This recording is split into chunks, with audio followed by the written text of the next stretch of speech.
আসসালামু আলাইকুম dear viewers, এই ভিডিওতে আমি শেপ ড্রয়িং নিয়ে আলোচনা করব। তো ভিউয়ার্স, যারা আমাদের পার্ট 1 ক্লাসটি দেখেননি, অবশ্যই আপনারা পার্ট 1 যে টিউটোরিয়ালটি আছে এটা দেখে নেবেন। তো এখানে আমরা একটু ডিপ আলোচনা করব। তো ভিউয়ার্স, শেপ কিভাবে ড্রয়িং করতে হয় আমরা পার্ট 1-এ দেখাইছি। তো আমরা এখানে একটু ডিটেলস আলোচনা করার চেষ্টা করব। যেমন এখানে আমি একটা শেপ ড্র করলাম। তো আমরা অনেক সময় দেখি যে আমরা বিভিন্ন প্রশ্নের ভিতরে দেখা যাচ্ছে যে আমাদের এইভাবে তীর চিহ্ন দেওয়া থাকে নিচে নিচে। এগুলো কিভাবে আমরা খুব সহজেই, যেমন ভিউয়ার্স এখানে আমি একটু দেখা একটা এক্সাম্পল দিয়ে, যেমন আমরা চাইলে এগুলো যদি কপি করতে পারি, কপি করেও বসাইতে পারি। যদি সেম মনে না হয় তাহলে আমরা এটা ডিলিট করতাম, সিলেক্ট করে দিলাম। এইটাকে জাস্ট কন্ট্রোল চেপে ধরে, ভিউয়ার্স কন্ট্রোল চেপে ধরে এইভাবে কন্ট্রোল শিফট চেপে ধরে আমি এটাকে এখানে নিয়ে আসলাম। আবার কন্ট্রোল শিফট চেপে ধরে আমি এই যেটাকে মাথায় নিয়ে আসলাম, যে কপি করে ফেললাম। আর শিফট কেন চাপলাম ভিউয়ার্স, এইটা একটা প্রশ্ন, যে শিফট কেন চেপে ধরলাম, যাতে করে এটা সমান্তরাল, যাতে উপরে নিচে না হয়, ঠিক আছে, সমান্তরাল থাকে। তো এই তিনটাকে এখন ভিউয়ার্স আমরা যখন এটাকে মুভ করানোর চেষ্টা করি, এই তিনটাকে তো একসাথে মুভ করানোর কোনো সুযোগ নাই। তো এইটা একটা গুরুত্বপূর্ণ জিনিস, আমরা এই তিনটাকে সিলেক্ট করে ফেলবো। এই যে এখানে প্লাস চিহ্ন আসবে, একবার ছোট্ট প্লাস চিহ্ন, তখন আমরা এটাকে সিলেক্ট করে ফেলবো প্লাস চিহ্ন, ঠিক আছে। তো তারপরে আমরা যেটা করব, এই যে বারটা আছে আমাদের, যে কোনো একটা বারের উপরে একবারে প্লাস চিহ্ন আসলে পরে আমরা এটাকে রাইট বাটন ক্লিক করে গ্রুপ, এটাকে বলা হচ্ছে যে গ্রুপ, মানে হচ্ছে যে লাইনগুলোকে গ্রুপ, সেম ক্যাটাগরির জিনিসগুলো যদি থাকে লাইনগুলোকে, যে কোনো ক্যাটাগরির লাইন যদি আমরা এটা গ্রুপ করতে পারি। তো ভিউয়ার্স দেখেন এখানে কিন্তু এখন আমি এটাকে মুভ করাচ্ছি, সবগুলো কিন্তু নড়ে যাচ্ছে। এখন ছোট করলেও কিন্তু এটা আনুপাতিক হারে প্রপোর্শনালি এটা কিন্তু কি এটা কিন্তু ছোট হচ্ছে বড় হচ্ছে। এই যেটাকে রোটেটও করানো যাবে, রোটেটের বাটন চলে আসছে, যে আমাদের যে সবুজ বাটন, এটা হচ্ছে রোটেট বাটন। তো এইটা একটা ট্রিক্স গেল যে আমাদের কি আমরা কিভাবে লাইনগুলোকে লাইন গ্রুপিং যেটাকে বলা হয়।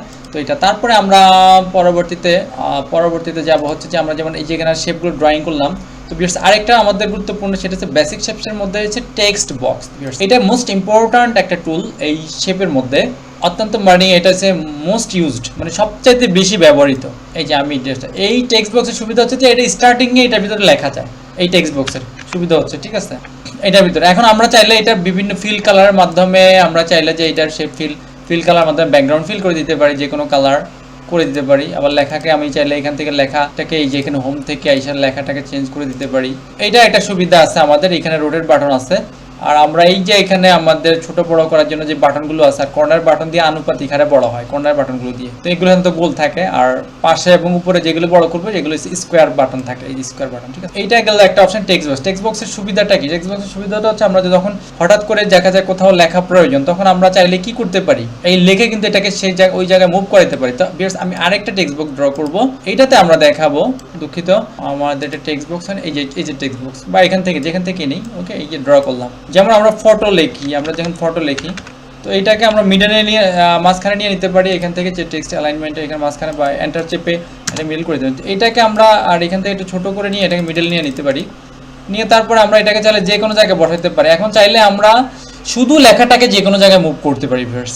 এটা খুবই গুরুত্বপূর্ণ, এটা চমৎকার একটা টুলস। তো আমরা এটা দেখাই যে এটাকে কিভাবে, যেমন এই যে আমার এখান থেকে ইনসার্ট থেকে, বা এখানে ডাবল ক্লিক, এই যে আমাদের যে পিকচারটা, আমাদের ড্রয়িংটা, এটাতে ডাবল ক্লিক করলে কিন্তু আমার অপশনটা কিন্তু অ্যাক্টিভ হয়ে যাবে ভিউয়ার্স। এইখানে কিন্তু আমাদের এই ফরম্যাটের জন্য, এই শেপ ড্রয়িং এর ফরম্যাটের জন্য আলাদা একটা টুলস আছে। এটা এখানে এই যে এখানে দেখাচ্ছে, এই যে এটা হচ্ছে সেটা, এটা আমরা দেখাচ্ছি যেটা, এটা কিন্তু নরমালি স্বাভাবিকভাবে থাকে না, এটা নরমালি স্বাভাবিকভাবে থাকে না। এটা যখনই আমরা এই ড্রয়িং এর উপরে ক্লিক করি তখনই কিন্তু চলে আসে। যে বাইরে ক্লিক দিলাম, আচ্ছা আমরা এখন একটু দেখি যে এই বাইরে ক্লিক করতেছি, এখন কিন্তু নাই, এই যে এখন কিন্তু নাই। এই যে আবার এটাতে ক্লিক করলাম, যেই আমরা এই ড্রয়িং ক্লিক করলাম তখন চলে আসলো। তো এখান থেকে আমরা এই যে শেপ, এখানে আউটলাইনটা আমরা যদি নান করে দেই, নো আউটলাইন করে দেই, তা ভিউয়ার্স এখানে লেখা দেখা যাচ্ছে, এবং লেখাকে কিন্তু আমরা ইচ্ছা মতো মুভ করাইতে পারছি। এটা কিন্তু স্বাভাবিক লেখার মধ্যে ক্ষেত্রে প্রযোজ্য না।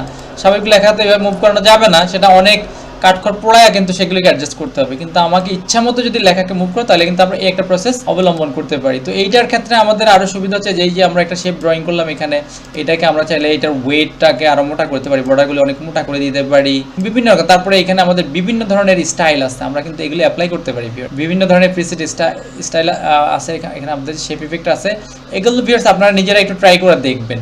গ্লো ইফেক্ট আছে, খুব চমৎকার ইফেক্ট আছে, এগুলো আপনারা নিজেরা একটু ট্রাই করে দেখবেন, আশা করি আপনারা অনেক কিছু বুঝতে পারবেন। তো তারপরে আমরা আউটলাইনের বিষয়টা বললাম, আউটলাইন কালার এগুলোও কিন্তু করা যায়। এই যে আউটলাইনের কিন্তু কালার এগুলো এখান থেকে চেঞ্জ করা যায় ইজিলি, যে কোনো কালার। আবার হচ্ছে ড্যাশ প্রকৃতি, অনেক সময় আমরা ডট চাই, ডট প্রকৃতি চাই, তখন কই থেকে আসবে ডটটা? এখানে কিন্তু এই যে ড্যাশ স্টাইল আছে, অ্যারো স্টাইল, আমরা চাইলে এগুলো তীর চিহ্ন দিয়ে দিতে পারি, তীর এই যে কোন স্টাইলে কোন দিকে দেব, এগুলো কিন্তু আমরা এখান থেকে এই যে বিভিন্ন স্টাইলের অপশন, এই যে এখান থেকে আমরা এই যে বিভিন্ন স্টাইলের অ্যারো, এগুলো খুবই চমৎকার ভিউয়ার্স। আপনারা এগুলো একটু ট্রাই করলে আমার মনে হয় খুব সহজে বুঝতে পারবেন। এই কাজগুলো কিন্তু আমরা এখানে করতে পারি চাইলে। যেমন এই দুই দিকে তীর চিহ্ন দরকার, এই যে আমরা এটা ব্যবহার করলাম, বা আমার এই যে ডট দরকার এখানে যে পয়েন্ট, এগুলো কিন্তু অনায়াসে যে হয়ে গেল, এটা একটা স্ট্রাকচার দাঁড়ায় গেল।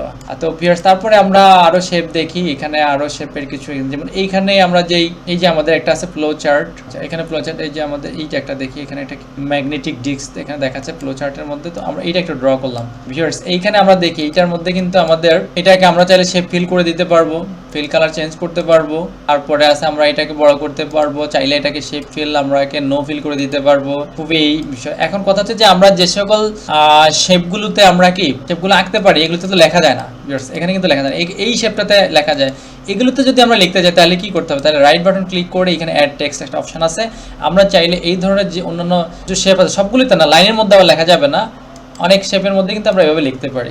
এইটা একটা পট। তো এখানে ভিউয়ার্স আমার লেখা দেখা যাচ্ছে না, কারণ হচ্ছে যে আমি এই যে এখানে টেক্সটটাকে কি অটোমেটিক করে দিলাম, এখন লেখা যে কোনো লেখা দেখা যাবে। এখানে লিখে দিলাম বাকেট, তারপরও লেখা দেখা যাচ্ছে না। আচ্ছা যাই হোক, তো এইটা একটু আমরা দেখি যে এটা আসলে কেন লেখা দেখা যাচ্ছে না। শেপ ফিল করে দিলাম, এইখানে আমরা ওই যে শেপ ফিল, এই যে আমাদের লেখাটা দেখাচ্ছে যে কি, তো নো ফিল করা আছে। তো এইখানে আমরা একটু দেখি লেখাটা আমাদেরকে অবশ্যই লেখাটা কেন দেখা যাচ্ছে না। এই যে হ্যাঁ, এই যে এখান থেকে আমরা এই যে কালো করে দিলাম, অটোমেটিক মানে হচ্ছে যে অ্যাডজাস্ট হয়ে গেছে ওটার সাথে। এই যে এখানে এখন কিন্তু লেখা দেখা যাচ্ছে, যে ধরলাম এটা একটা বাকেট ওকে বা পট, এখানে কিন্তু আমরা লিখতে পারতেছি। এটার অন্যান্য কাজ, অন্যান্য ওয়ার্ড ফরম্যাটিং এর কাজগুলো কিন্তু আমরা ইজিলি করতে পারতেছি। তো ড্রয়িংটা কিন্তু একটা খুবই মোস্ট ইম্পর্টেন্ট একটা টুলস, এটা ব্যবহার কি এড়িয়ে যাওয়ার যায় না। এটা অবশ্যই যারা ওয়ার্ড ব্যবহার করবে অবশ্যই তাদেরকে এই টুলসের সাথে পরিচিত হতে হবে। এখানে আমরা আরো যে বিভিন্ন স্টাইল দেখতে পাচ্ছি, এই যে আমরা এটা কি হরিজন্টাল স্ক্রল, এটা এই যে একটা শেপ, এইটার ক্ষেত্রে ভিউয়ার্স আমরা একটা এই যে মডিফাই বাটনটা, যেটা আগের ভিডিওতে আমরা দেখাইছি যে মডিফাই বাটন, এটা খুব গুরুত্বপূর্ণ, এটা প্রয়োজনীয় একটা জিনিস। আমরা শেপ ফিলটাকে যদি আমরা এটাকে নো ফিল করে দিই, এটা দিয়ে আমরা কি করতে পারি, এটার স্টাইল কিন্তু চেঞ্জ করতে পারি। আবার এটাকে আমরা রেক্ট্যাঙ্গেল করে দিলাম, যেখান থেকে আমরা চাইলে একটু চিকন করে দিতে পারলাম। তো এই কাজগুলো কিন্তু ইজিলি করা যাচ্ছে। তাহলে তারপরে আমরা এখানে দেখি, তো মোটামুটি ভিউয়ার্স এগুলো আমরা কিন্তু ড্র করতে পারি। তারপর বিভিন্ন স্টাইলের আমাদের এখানে কিন্তু লাইন আছে, যেমন এই লাইন স্টাইলটা এরকম। তো এটার ক্ষেত্রেও কিন্তু আমরা একটা মডিফাই বাটন পাবো, এই যে এখানে। এটা দিয়ে আমরা কি করতে পারি, এটা দিয়ে আমরা কিন্তু যে কোনো দিকের এই যে এটা মডিফাই করতে পারবো আমাদের ইচ্ছা মতো। কারণ আমাদের এদিকে একটু বেশি দরকার, এদিকে আমরা নিয়ে গেলাম। খুবই চমৎকার। আশা করি ভিউয়ার্স আপনারা বুঝতে পেরেছেন যে আমাদের ইনসার্ট শেপটা আসলে কতটা গুরুত্বপূর্ণ। তো এখানে মোটামুটি আমরা ভিউয়ার্স দেখানোর চেষ্টা করলাম যে শেপের ক্ষেত্রে, আর হচ্ছে লাইন কিভাবে আমরা গ্রুপিং করব। তো গ্রুপিংটাও কিন্তু আমরা দেখে ফেলছি। গ্রুপিংটাও মোটামুটি আশা করি আপনারা এইভাবে কিন্তু কি গ্রুপিং করে বিভিন্ন ধরনের স্ট্রাকচার দাঁড় করাতে পারবেন। এগুলি সাধারণত বিজ্ঞান বিষয়ক বিজ্ঞান বইতে আমাদের এই ধরনের এই যে চিত্র কিন্তু ড্র করতে হয়, তখন আমাদের এগুলো মুভ করা দরকার হয় প্রশ্নের মধ্যে, তখন কিন্তু আমরা এইভাবে কিন্তু জয়েন করে গ্রুপ করে আমরা কিন্তু কি কাজগুলো সলভ করতে পারি। ভিউয়ার্স আশা করি আপনারা বুঝতে পেরেছেন। ভালো লাগলে অবশ্যই সাবস্ক্রাইব এবং শেয়ার করবেন। সঙ্গে থাকার জন্য অনেক অনেক ধন্যবাদ।